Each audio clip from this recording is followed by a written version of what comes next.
Hello everyone, स्वागत है एक बार फिर से आपके अपने यूट्यूब चैनल स्टेट पीसीएस सब में। हम सॉल्व कर रहे हैं करंट अफेयर और ये कल की पतली मैगजीन से हम करंट अफेयर सॉल्व कर रहे हैं। अगस्त मंथ की मैगजीन है और यहाँ पे जो करंट अफेयर दिया हुआ है जून मंथ का करंट अफेयर दिया हुआ है। 30 जून 2024 तक के घटनाक्रम का प्रस्तुतिकरण इस अंक में किया गया है। इसके पहले हमने राज्य समाचार, राष्ट्रीय, आर्थिकी, अंतर्राष्ट्रीय, विज्ञान एवं प्रौद्योगिकी, पर्यावरण, पारिस्थितिकी, रिपोर्ट एवं सूचकांक, योजना एवं कार्यक्रम, बैंकिंग, वित्तीय सेवा एवं बीमा, उद्योग एवं व्यवसाय, इतने टॉपिक सॉल्व कर लिए। आज का जो हमारा टॉपिक है यह है सार संक्षेप। सार संक्षेप में आज हम जो कवर करेंगे वो है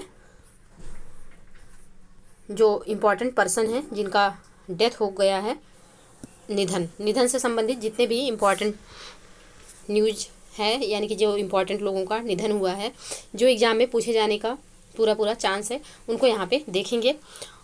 और आप लोग वीडियो में यदि नए हैं तो चैनल को प्लीज़ सब्सक्राइब कर लीजिए और साथ ही बेल आइकन को प्रेस कर लीजिए ताकि कोई भी वीडियो चैनल पे अपलोड हो तो सबसे पहले नोटिफिकेशन आपको प्राप्त हो।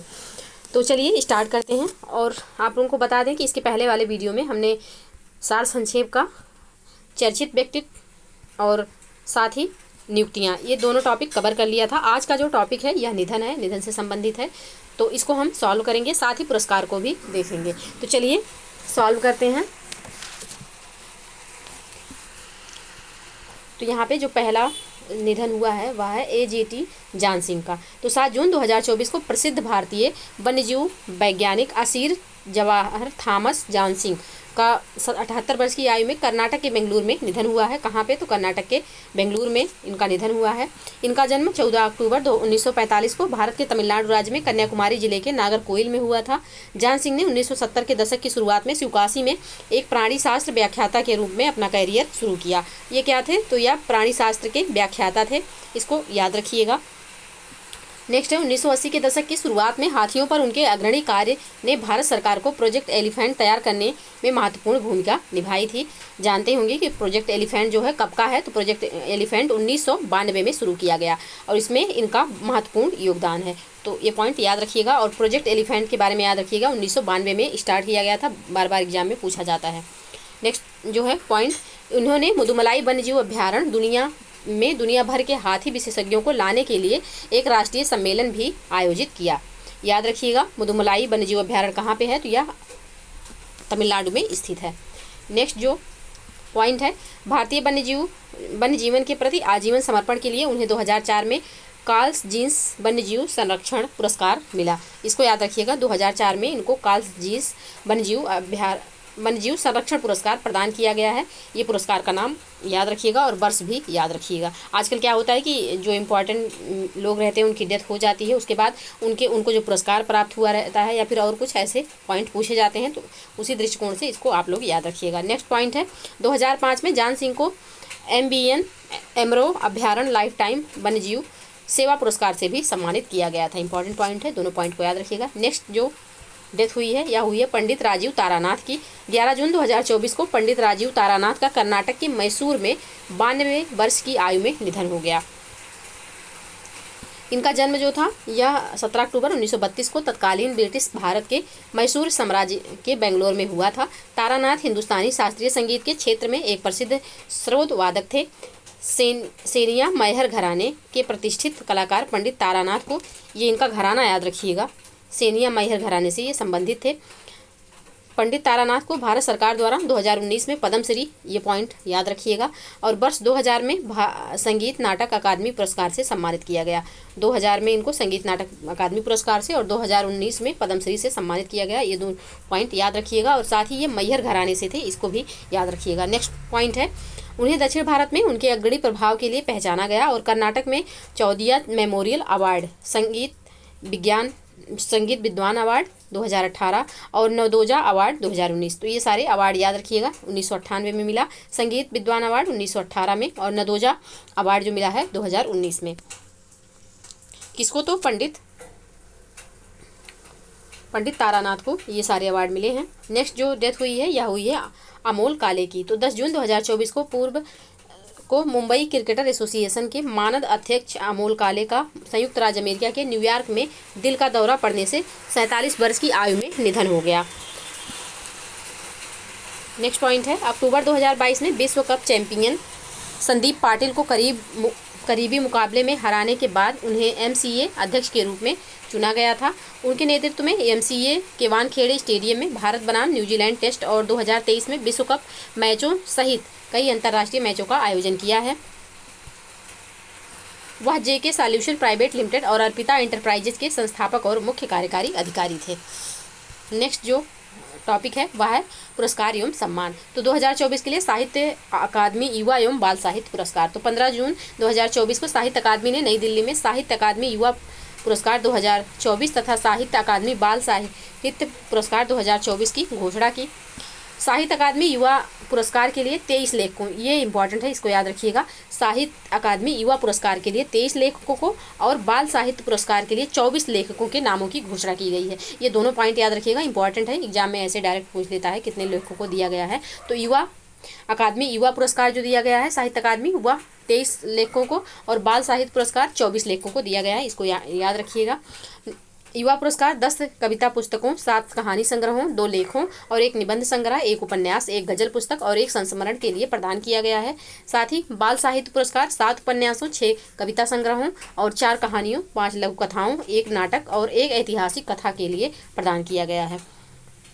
अब साहित्य अकादमी युवा पुरस्कार अंग्रेजी भाषा के के वैशाली को उनके संस्मरण बेघर भारत में समलैंगिक और डिस्लेक्सिक का विकास के लिए दिया गया है, इसको याद रखिएगा। हिंदी भाषा में गौरव पांडे को उनकी कविता स्मृतियों के बीच घिरी पृथ्वी के लिए दिया गया है, ये हिंदी भाषा के लिए तो इम्पॉर्टेंट है, इसको जरूर याद रखिएगा। उर्दू भाषा में जावेद अंबर मिसबाही को उनके लघु कहानी संग्रह स्टेपनी के लिए इस पुरस्कार से चयनित किया गया है। किस भाषा में? तो उर्दू भाषा के लिए जावेद अंबर मिसबाही को स्टेपनी कहानी संग्रह के लिए ये पुरस्कार दिया गया है। कौन सा पुरस्कार? तो साहित्य अकादमी युवा पुरस्कार। और साहित्य अकादमी युवा पुरस्कार कितने लेखकों को दिया गया है? तो यह दिया गया है 23 लेखकों को। और बाल साहित्य पुरस्कार यह 24 लेखकों को दिया गया है।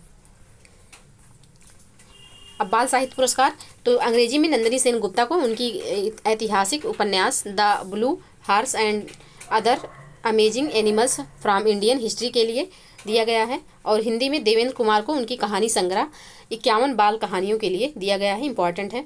संस्कृत में हर्षदेव माधव को उनकी लघु कथा बुभुक्षित काका के लिए दिया गया है। और उर्दू में शमसुल इस्लाम फारूकी को उनके लघु कथा संग्रह बर्फ का देश अंटार्कटिका के लिए इस पुरस्कार के लिए चयनित किया गया है। तो यहाँ पे ये जो जितने भाषा जो इम्पॉर्टेंट है वो यहाँ पे दिया ही गया है, इसमें कुछ से कुछ काट छाट नहीं करना है। तो जितने अंग्रेजी में, हिंदी में, संस्कृत में और उर्दू में बाल साहित्य पुरस्कार दिया गया है, इसको जरूर याद रखिएगा, एग्जाम में पूछे जाने की पूरी संभावना है।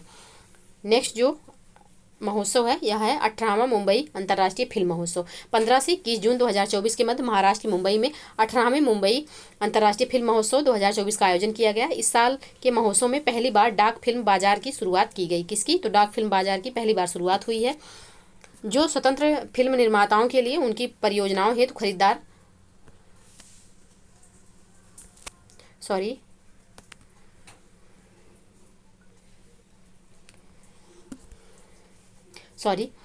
इस फिल्म महोत्सव में पहली बार डाक फिल्म बाजार की शुरुआत की गई, जो स्वतंत्र फिल्म निर्माताओं के लिए उनकी परियोजनाओं हेतु खरीदार, प्रयोजक और सहयोगी खोजने के लिए एक समर्पित बाजार है। निशिता जैन द्वारा निर्देशित भारतीय वृत्तचित्र द गोल्डन थ्रेड ने इस फिल्म में अंतर्राष्ट्रीय श्रेणी में सर्वश्रेष्ठ वृत्तचित्र के साथ गोल्डन कोच पुरस्कार जीता है, इंपॉर्टेंट पॉइंट है, इसको याद रखिएगा।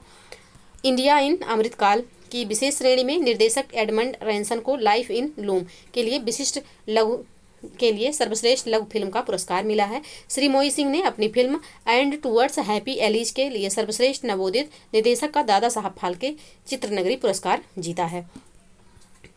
राष्ट्रीय प्रतियोगिता श्रेष्ठ श्रेणी में सर्वश्रेष्ठ लघु कथा में साल्ट एमिएशन में NID अहमदाबाद की निर्जरा एवं डॉक्यूमेंट्री में 6A आकाशगंगा को सिल्वर कोच पुरस्कार मिला है। अंतर्राष्ट्रीय प्रतियोगिता श्रेणी में पोलैंड की जिमा ने सिल्वर कोच पुरस्कार जीता। MIFF की शुरुआत 1990 में हुई थी।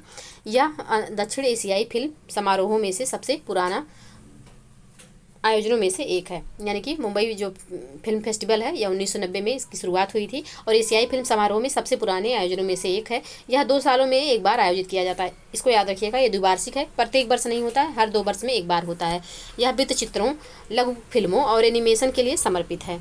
नेक्स्ट जो करंट है वह है कि one world medium press freedom पुरस्कार 2024। One world media press freedom पुरस्कार 2024। सोमालिया की एकमात्र महिला समाचार टीम बिलान। सोमालिया की एकमात्र महिला समाचार टीम बिलान। कहाँ की ये टीम है? तो सोमालिया की है और इसका नाम क्या है? बिलान है, महिला समाचार टीम है। 2024 world media press freedom award जीता तथा यह सम्मान पाने वाली यह पहली सोमालियाई मीडिया टीम बन गई है। याद रखिएगा, पहली टीम है ये सोमालिया से। यह पुरस्कार पिछले 2 वर्षों में बिलान की निडर पत्रकारिता को मान्यता देता है, जिसने संवेदनशील विषयों को उठाया है और सोमालिया में महिला पत्रकारों को सशक्त बनाया है। संयुक्त राष्ट्र विकास कार्यक्रम द्वारा 2021 में स्थापित बिलान मीडिया को 2024 में यूएनडीपी फंडिंग के माध्यम से यूरोपीय संघ द्वारा समर्थित किया गया है। यह सोमालिया के मोगादिशु में अपने मुख्यालय में दलसन मीडिया समूह के तत्वाधान में काम करता है। नेक्स्ट पॉइंट है, पूरी तरह से महिला से बनी यह टीम संपादकीय स्वतंत्रता के साथ काम करती है। यह one world media press freedom पुरस्कार वैश्विक दक्षिण के स्वतंत्र मीडिया संगठनों को सम्मानित करता है, जो सामाजिक, सांस्कृतिक, राजनीतिक और आर्थिक चुनौतियों का समाधान करने के लिए मीडिया का उपयोग करते हैं। नेक्स्ट जो अवार्ड है यह है विनोद गनात्रा को Nelson Mandela life time achievement award मिला। इंपॉर्टेंट है, हाल ही में विश्व स्तर पर प्रशंसित फिल्म निर्माता विनोद गनात्रा फिल्मों में उनके योगदान के लिए दक्षिण अफ्रीका के प्रतिष्ठित Nelson Mandela life time achievement award से सम्मानित होने वाले पहले भारतीय बन गए हैं। ये पहले हैं इसलिए इंपॉर्टेंट हो जाता है, याद रखिएगा। विनोद गनात्रा को मिला है कौन सा पुरस्कार? तो Nelson Mandela life time achievement पुरस्कार। नेक्स्ट पॉइंट है, बच्चों के लिए सिनेमा की दुनिया में उनके अपार योगदान के लिए 7वें नेल्सन मंडेला बाल फिल्म महोत्सव में इस प्रतिष्ठित पुरस्कार से सम्मानित किया गया। गनात्रा ने 36 राष्ट्रीय और अंतर्राष्ट्रीय पुरस्कार जीते, जिनमें से उनके बच्चों के कार्यक्रम बैगन राजा के लिए दूरदर्शन में जानकी नाथ और गौर पुरस्कार भी शामिल है। वे अपनी गुजराती फिल्म हारून के लिए शिकागो में लिव उलमान शांति पुरस्कार पाने वाले एकमात्र भारतीय फिल्म निर्माता हैं। उन्होंने बच्चों और युवाओं के लिए 25 बहुभाषी टेलीविजन कार्यक्रमों के निर्माण के अलावा 400 से अधिक वृत्तचित्रों और न्यूज रील का संपादन और निर्देशन भी किया है। नेक्स्ट पुरस्कार मिला है जो वह है बेलन सुब्बैया को ईवाई वर्ल्ड एंटरप्रेन्योर पुरस्कार। तो 6 जून 2024 को tube investments of India limited के कार्यकारी उपाध्यक्ष बेलन सुब्बैया ने वर्ष 2024 के लिए EY world entrepreneur award of the year का पुरस्कार जीता।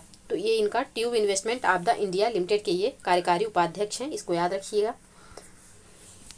इनको कौन सा पुरस्कार मिला? तो इनको EY world entrepreneur of the year पुरस्कार प्राप्त हुआ है। 4 से 7 जून 2024 के मध्य इस पुरस्कार समारोह का आयोजन मोनाको के मोंटे कार्लो में किया गया था। श्री सुब्बैया को इस खिताब के लिए प्रतिस्पर्धा करने वाले 47 देशों और क्षेत्रों के 51 पुरस्कार विजेताओं में से चुना गया है।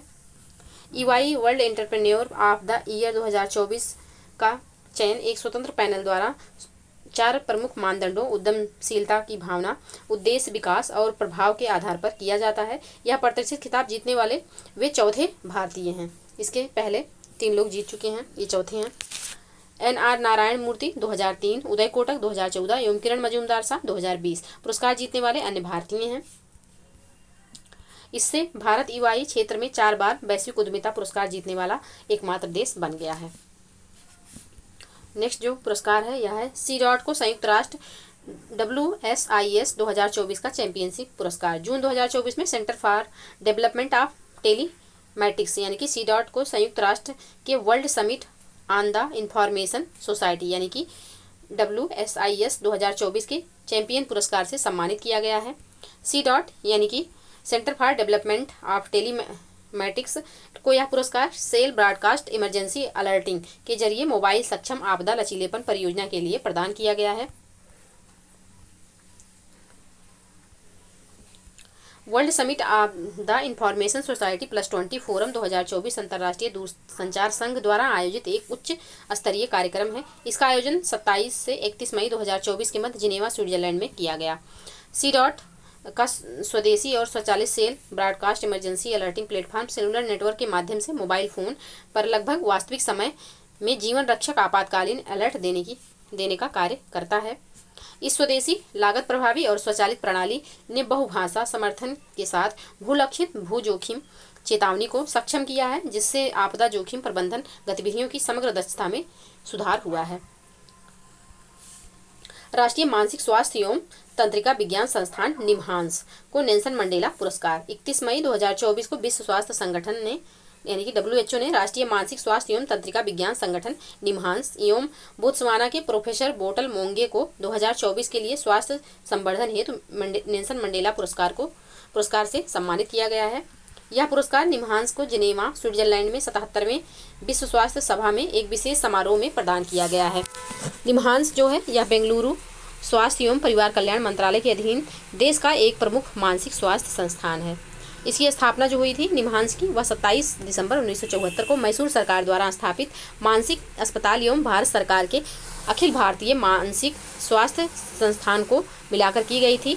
नेल्सन मंडेला पुरस्कार उन व्यक्तियों, संस्थानों और सरकारी या गैर सरकारी संगठनों को प्रदान किया जाता है जिन्होंने स्वास्थ्य संवर्धन में उल्लेखनीय योगदान किया है। इसे विश्व स्वास्थ्य संगठन द्वारा 2019 में स्थापित किया गया था। याद रखिएगा, नेल्सन मंडेला पुरस्कार 2019 से विश्व स्वास्थ्य संगठन द्वारा दिया जा रहा है।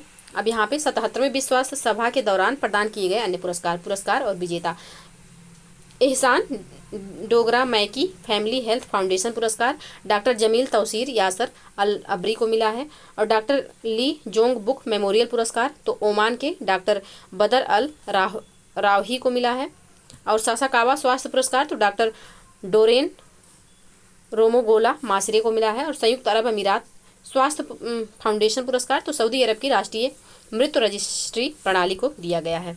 नेक्स्ट जो पुरस्कार है यह है सेबी को best conduct of business regulator पुरस्कार। हाल ही में भारत में प्रतिभूति बाजारों के लिए विनियामक ढांचे को मजबूत करने में अपनी भूमिका के लिए भारतीय प्रतिभूति एवं विनिमय बोर्ड सेबी को द एशियन बैंकर द्वारा एशिया प्रशांत में best conduct of business regulator पुरस्कार प्रदान किया गया है। यह पुरस्कार भारतीय प्रतिभूति एवं विनिमय बोर्ड के पूर्णकालिक सदस्य कमलेश चंद्र बासड़े एवं हांगकांग में आयोजित एक समारोह में प्रदान किया गया है। सेबी त्वरित निपटान की दिशा में सक्रिय रूप से काम कर रहा है। वर्ष 2021 में चरणबद्ध तरीके से T+1 निपटान प्रक्रिया शुरू की गई थी, जिसे जनवरी 2023 में पूरी तरह से लागू किया गया था। इस कदम ने निवेशकों को व्यापार निष्पादन और निपटान के बाद अपने फंड तक तेजी से पहुंच प्रदान की है, जिससे बाजार की दक्षता और तरलता बढ़ी है। अब यहाँ पे सेबी के बारे में जान लेते हैं। तो भारतीय प्रतिभूति एवं विनिमय बोर्ड सेबी भारतीय प्रतिभूति एवं विनिमय बोर्ड अधिनियम 1992 के प्रावधानों के तहत 12 अप्रैल 1992 द्वारा स्थापित एक वैधानिक निकाय है। सेबी का मूल कार्य प्रतिभूतियों में निवेशकों के हितों की रक्षा करना तथा प्रतिभूति बाजारों को बढ़ावा देना एवं इसका विनियमन करना है। साथ ही सेबी का जो मुख्यालय है यह मुंबई में स्थित है तथा क्षेत्रीय कार्यालय अहमदाबाद, कोलकाता, चेन्नई और दिल्ली में स्थित है। इसका मुख्यालय तो मुंबई में है, लेकिन इसके जो कार्यालय हैं यह 4 हैं। कहाँ कहाँ पे हैं? तो अहमदाबाद, कोलकाता, चेन्नई और दिल्ली, ये चारों इसके क्षेत्रीय कार्यालय हैं। इसको याद रखिएगा। तो आज के लिए बस इतना ही। मिलते हैं नेक्स्ट वीडियो में। तब तक के लिए आप लोग पढ़ते रहिए, स्वस्थ रहिए। जय हिंद, जय भारत।